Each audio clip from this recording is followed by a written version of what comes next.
makadini muri Zimbabwe ndini wenyinda dzoka pa channel yenya munofaira channel inopa izinopisa channel inopa izinotrenda aina kuti manga mandisuwa guys mamuchishaya kuti mukomana ari kupi mukomana aripo mukomana anga achitsvaga nyaya. So guys nasinda uya nenyaya ya Apostle Chiwenga vachitaura iwo kuti aiwa the opposition yakafa yakaurayiwa zvayo neZANU PF but Chamisa committed suicide. So changori muri nzire mega chi Apostle Chiwenga vachitaura and saka kana ungari munyowani panapa consider subscribing to our channel also like and don't forget to share this video so that also jump but no posta zvinyowani. So changori muri nzire mega Apostle Chiwenga vachitaura. Also Chamisa. Okay. I told him that his politicking methods are blunt. Okay. I actually said, if you continue to do politics the way you are doing them now, you will be embarrassed in next year's elections. And I said, next year's elections will mark the beginning of the end of your political career. This was not a prophecy. It's not everything that I speak in the public. When I speak in the public, don't assume that I don't speak in private. Yeah, okay. You understand? Yes. Yes. And what I'm saying now is not a lie. I don't lie on the pulpit. You don't know that. Probably because you have been around people who love lying on the pulpit. The pulpit is a sacred place for me. If I want to lie to you, I can lie from my house. I can lie from somewhere else, not when I'm preaching. This is the only place that I honor to the extent that I'm willing to embarrass myself. Amen. But upholding the dignity of the platform. Amen. Yes. Amen. That's how much the pulpit matters to me. Yes. The moment I start to speak lies from the pulpit, it is no longer a pulpit. It's now something else. Yes. We can as well bring our girlfriends onto the pulpit and defile it anyhow. It's a place that must hold deep holiness values.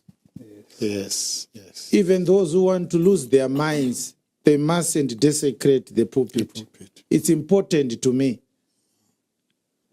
So I don't cook things up to sound nice. No. I don't. For example, right now I've just told you that I had a conversation with Nelson Chamisa in 2022. And I'm not the only person who had this conversation. I don't want to mention other names. We had a conversation with other very senior people in our country where some people were concerned. And they said, men of God, we know that you talk to this man. Can you help him? This thing is not going to work. We have tried to talk to him. It was months later that I spoke publicly and condemned the issues to do with putting the people into vulnerable positions while doing political activities like rallies where people's lives are lost. Remember I said that? And people said, why don't you speak to him in private? But I had conversations earlier, the previous year, in private. We used to talk very, very closely. So I said to him, this method you are using is fatal to your political career. Yes. You have to change. The people you have around you are misleading you. You won't win elections the way you want to do things, but most importantly, you are putting people's lives in harm's way. At first, he said, I hear me, you men of God. We'll pray about it. We'll find a solution. Until he eventually decided that he didn't want to talk to me anymore. So I said, it's fine. What I'm happy about is I've spoken. So he came up with a group of AFM pastors who started praying for him, walking around with him, doing rallies with him. And I'm sure they were saying to him, God says you are going to be victorious. They are like the 400 prophets of Ahab who prophesied, and Zedekiah's 2 ivory horns, who said, go to Ramoth Gilead, you shall be successful. And now we have people complaining about the pastors for ED movement, but they are quiet about pastors for Chamisa. They were pastors for Chamisa. Yes. They are doing the same things. Don't be deceived. Yes.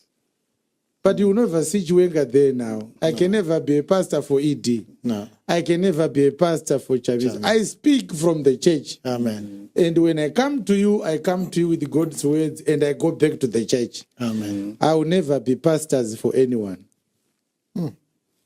So I said those words to him. He didn't listen. Of course, he doesn't listen. He doesn't listen not only to me, but to everyone who is sound-minded. There are certain things you can't advise yourself to. Yes. There are certain things that you must listen to people from outside. People who are looking at you from a distance, who are not emotionally connected to what you are doing. Sometimes they give you more valuable advice than those who are close to you. Because once you are advised by people who have vested interest in your success, they now have a bias that might actually be detrimental to your progress.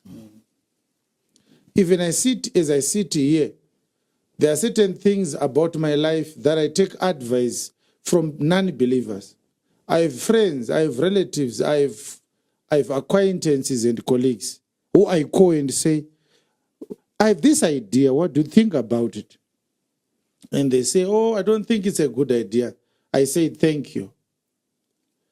Of course, I won't take advice concerning the doctrine. The doctrine comes from one source, so I'm sure where to go. If I need advice concerning preaching, my boss is still alive, and I still have access to him. So it's an example of things that I've said before that have happened. You remember I said it in 2022, I said next year's elections are a waste of money. If you remember, if you don't have a short memory, you must remember this. Pastor Chuma, do you remember that? Yes, I do. I said there is no need to go for an election. We can use those funds to build hospitals, to refurbish our roads. Yes. From what we heard from the parliamentary reports, our government of Zimbabwe used no less than 190 million to run the 2023 elections. Waste of money. That was waste of money. That was waste of money. That election was a farce. It is an illegitimate election. It produced no legally elected president.